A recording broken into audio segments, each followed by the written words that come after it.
There is a sound to it. A low wooden knock, a slide, a beat of compression, then another. It moves like breathing, steady, unhurried, deliberate. The shuttle crosses left to right, then right to left. The beater presses each new row into place, and slowly, almost imperceptibly, a pattern emerges from what was only thread. This is a hand loom at work, not a machine, not an algorithm deciding the weave. A person, standing or seated at a structure of wood and tension, using their hands, their feet, their judgment, threading cloth into existence one row at a time. The loom itself is large, as taller than most doorways when fully assembled. The frame is heavy oak or ash, fitted together with mortise joints and wooden pegs, built to withstand years of rhythmic force. The warp threads run vertical, hundreds of them, stretched taut between the beam at the back and the cloth beam at the front. They are the skeleton.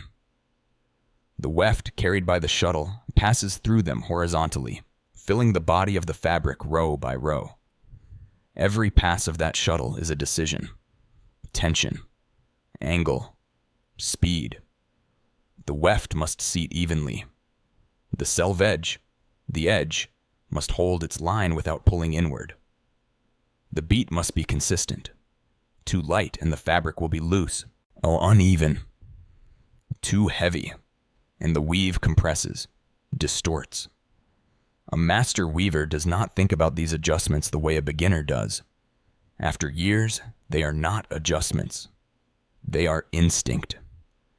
Hand loom weaving is among the oldest textile technologies in human history. For centuries, it clothed entire civilizations.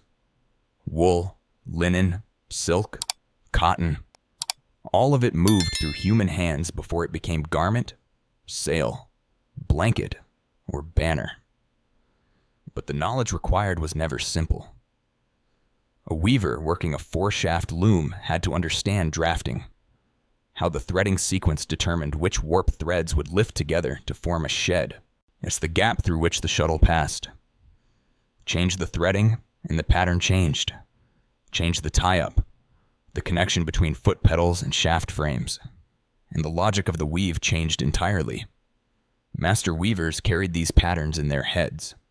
Some kept notebooks, hand-drawn diagrams of threading sequences, tie-up charts, treadling orders. Others memorized them through years of repetition, the way a musician internalizes a score until the notation disappears and only the music remains. If you grew up watching someone work a loom, a grandmother, a neighbor, someone in a community textile tradition, you may already know that this kind of memory lives differently than other kinds. It is not stored in language. It is stored in the body. The hands remember where to reach. The foot finds the treadle without looking. The eye catches a skipped thread before conscious thought catches up. That is what years of practice actually builds. Not speed. Not even accuracy exactly. Embodied knowledge. The work began before the weaving. Warping, measuring out and arranging the warp threads, could take as long as the weaving itself for a complex project. Each thread had to be measured to length. It wound onto the beam with consistent tension, and then threaded individually through the heddles and reed. A loom set up for a 12-yard length of fabric in a fine pattern might require hours of preparation before the shuttle ever moved. Then came the weaving.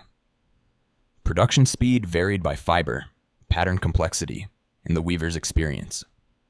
A skilled hand-loom weaver working plain weave, the simplest interlacement, might produce several yards in a full working day. A complex twill or overshot pattern cut that number significantly. Tapestry weaving, where the weft does not run selvage to selvage, but instead builds color sections independently, could advance by inches per hour. There was no rushing this, not because weavers were slow, because the fabric demanded a pace and the weaver learned to meet it. Rush the beat and the cloth suffered. Rush the tension and the thread snapped.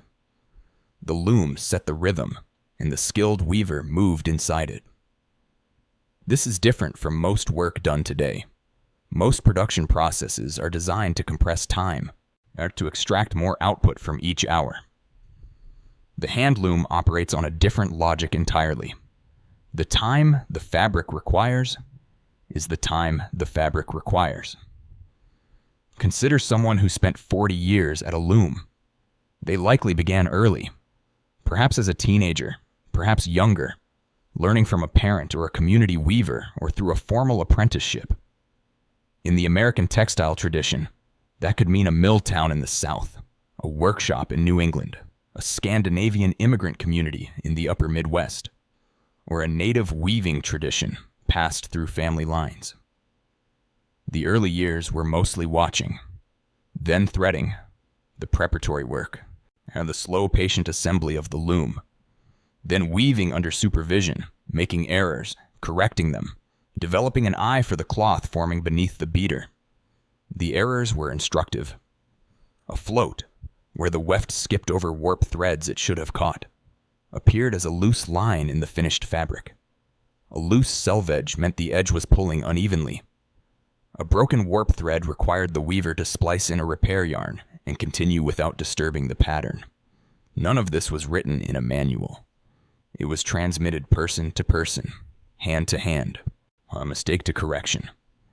Have you ever learned something that way, where the knowing only came through doing it wrong enough times to understand why the right way worked? That's what this kind of apprenticeship was built on. A skilled weaver also understood fiber, not abstractly, practically. Wool behaves differently than cotton. It has elasticity. It will stretch under tension and recover. It is forgiving in the weave. Cotton is more rigid, less elastic. Linen is strong but stiff and can be unforgiving at the selvage. Silk is luminous but slips, requires a different hand tension, rewards patience in the threading. Humidity mattered. In dry conditions, some fibers became brittle, prone to breaking under tension. In high humidity, others absorbed moisture and swelled, changing the tension of a warp that had been set in dry conditions.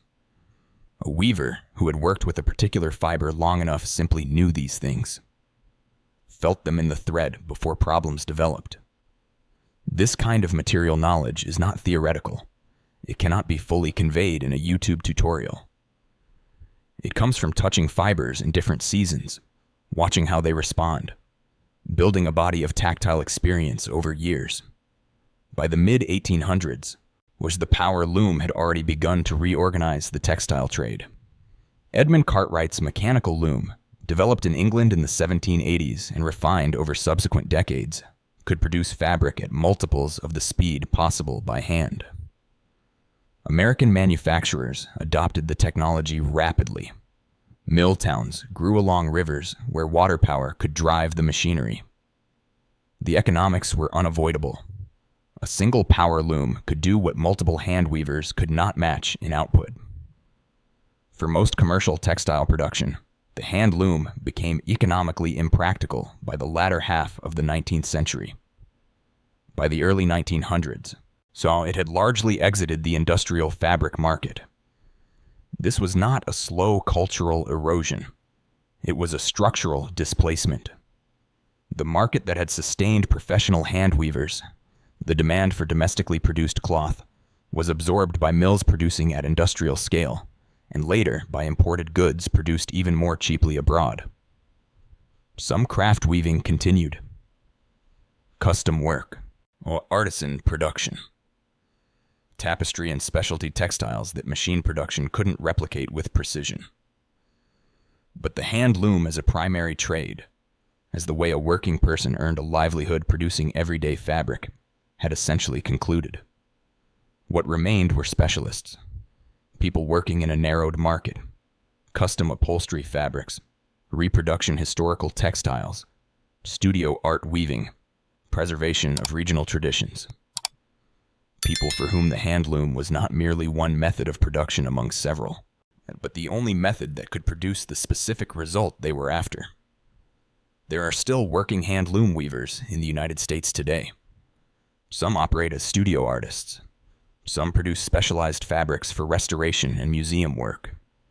Period-accurate reproductions of historical textiles that require the same threading structures and fiber combinations as the originals.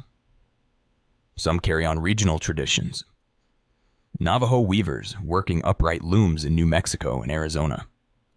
Appalachian weavers continuing Scots-Irish textile traditions. Scandinavian American communities preserving raya and rosepath weave structures. But the pathways into the trade are narrow. Formal apprenticeships in production, hand weaving, are rare. University textile programs teach the mechanics of the loom, but the context, the commercial practice, the material knowledge built over years is harder to transmit in an academic setting. Much of the working knowledge exists in individual practitioners, in unpublished notebooks, in physical memory that has not been transcribed. When a weaver of 50 years retires, a portion of that knowledge retires with them. Not all of it. The loom structure is documented. How the threading logic is mathematically analyzable. Pattern drafts have been preserved in libraries and historical societies. But the soft knowledge, how to handle a particular wool in winter, how to read the tension of a warp before problems develop, how to maintain the rhythm across a 12-yard length without fatigue altering the beat. That is harder to transfer. Do you think skills like this should still be taught systematically, even if there's no commercial market for them? It's worth considering what we lose when the transmission breaks. The loom itself is durable. Hand looms built in the early 20th century are still in service. The wooden frames, if kept dry and maintained, last generations. The heddles, the wire or string loops that hold the warp threads in the shaft frames, wear out and are replaced. The reed, which spaces the warp threads evenly and serves as the beater, can last decades with careful use. But replacement parts for older looms are increasingly difficult to source. Some components are no longer manufactured. Weavers who work antique looms have learned to fabricate parts themselves, or to locate craftspeople who can. The shuttle, the smooth wooden projectile that carries the weft bobbin, can be repaired, refinished, kept in service for decades. A good shuttle, weighted and shaped correctly, flies smoothly through the shed with minimal effort. An ill-balanced one fights the weaver's hand. Experienced weavers can tell the difference by feel before the shuttle leaves the hand. The hand loom is not extinct. It continues in workshops and studios, in preservation projects, in communities where the weaving tradition has remained unbroken. The fabric it produces is distinct, not better than machine-woven cloth in all uses, but different in character, in the quality of variation, in the evidence of the hand within the material. Whether that distinction will sustain a practice across another generation is uncertain. The weavers who carry the deepest working knowledge are, in most cases, not young. The apprentices are few. The commercial pathways are narrow. The trade continues, but in a form that requires active effort to sustain. What will persist is the loom itself, the structure, the logic, the mechanical principle that has not changed in fundamental ways across centuries. Whether human hands will continue to work it at the scale and depth that constitutes a genuine trade, rather than an occasional practice, remains an open question. Skill lives in hands, and hands do not last forever. Under this video, there's a subscribe button. It's a small action, but it helps keep stories like this alive. If craftsmanship still matters to you, if you believe skill deserves to be remembered, subscribing simply means you want these trades documented while they're still here. And before you go, tell us where you're watching from. Is there still a hand weaver in your town? A textile tradition in your family? A workshop that smells like wool and wood oil? Have you lived this work or watched it fade? Share your story in the comments. That's how these trades stay visible.